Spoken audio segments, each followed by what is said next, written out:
ഹലകൽ മുതനത്തിഊൻ, ഹലകൽ മുതനത്തിഊൻ, ഹലകൽ മുതനത്തിഊൻ. നബി സല്ലല്ലാഹു അലൈഹി വസല്ലം 3 തവണ ആവർത്തിച്ചു പറഞ്ഞു, അതിര് കവിഞ്ഞവർ, തീവ്രത കാണിക്കുന്നവർ നശിച്ചിരിക്കുന്നു, തീവ്രത കാണിക്കുന്നവർ നശിച്ചിരിക്കുന്നു. നബി സല്ലല്ലാഹു അലൈഹി വസല്ലം റിപ്പീറ്റ് ചെയ്തു പറഞ്ഞു. അതുകൊണ്ട് തന്നെ ഒരിക്കലും മതത്തിന്റെ വിഷയത്തിൽ അതിരുവിടാൻ പാടില്ല.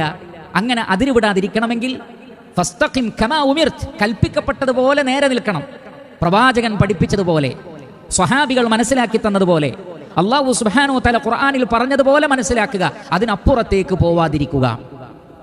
എന്നാൽ പലപ്പോഴും മതം പഠിക്കാതിരിക്കുന്നത് കൊണ്ടോ, അതല്ലെങ്കിൽ പഠിച്ചത് മനസ്സിലാവാത്തത് കൊണ്ടോ, അതല്ലെങ്കിൽ മനഃപൂർവ്വം ദുർവ്യാഖ്യാനിച്ചുകൊണ്ടോ ധാരാളം ആളുകൾ മതത്തിലും സമൂഹത്തിലും കുഴപ്പമുണ്ടാക്കിയിരിക്കുന്നു.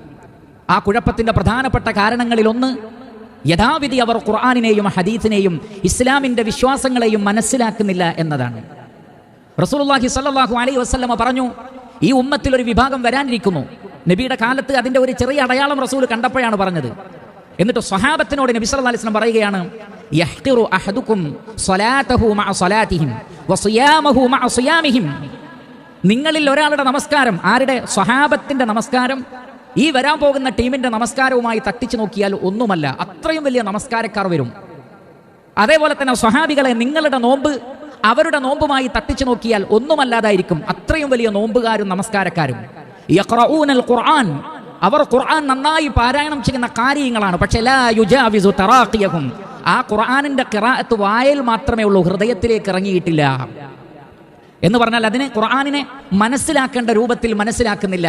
പ്രവാചകൻ പഠിപ്പിക്കുന്ന രൂപത്തിൽ ഖുർആനിനെ അവർ ഉൾക്കൊള്ളുകയില്ല. ഒരു മേൽവായന മാത്രമാണ് അവർക്കുള്ളത്. അതുകൊണ്ട് തന്നെ ലാ യുജാവിസു തറാഖിയഹും, തൊണ്ടക്കുഴിയിൽ നിന്ന് താഴോട്ട് ഖുർആൻ ഇറങ്ങുകയില്ല. യംറുഖൂന മിനദ്ദീൻ കമാ യംറുഖു സഹ്മു മിനർ റമിയ്യ, അവർ മതത്തിൽ നിന്ന് അതിരുവിട്ട് അവസാനം അതിന്റെ ബൗണ്ടറിക്ക് പുറത്തേക്ക് ചാടും. മതത്തിൽ അതിരുവിടുമ്പോൾ സംഭവിക്കുന്നത് എന്താണ്? ഇസ്ലാമിന്റെ ബൗണ്ടറിയിൽ നിന്ന് പുറത്തു പോകും. റസൂലുള്ളാഹി സ്വല്ലല്ലാഹു അലൈഹി വസല്ലം പറയുകയാണ്, അവർ മതത്തിൽ നിന്ന് പുറത്തു പോകും. ഏതുപോലെ? വേട്ടമൃഗത്തെ തുളച്ച് അമ്പ് കയറിയിട്ട് അതിന്റെ ശരീരത്തിലൂടെ പുറത്തേക്ക് പോകുന്നത് പോലെ ഇസ്ലാമിലേക്ക് വന്നിട്ട് പിന്നെ ഇസ്ലാമിൽ നിന്ന് പുറത്തേക്ക് പോകുന്ന ഒരവസ്ഥയുണ്ടാകും. ഉലൈക ശിറാറുൽ ഖൽഖി വൽ ഖലീഖ, സൃഷ്ടികളിൽ ഏറ്റവും മോശം അവരായിരിക്കും.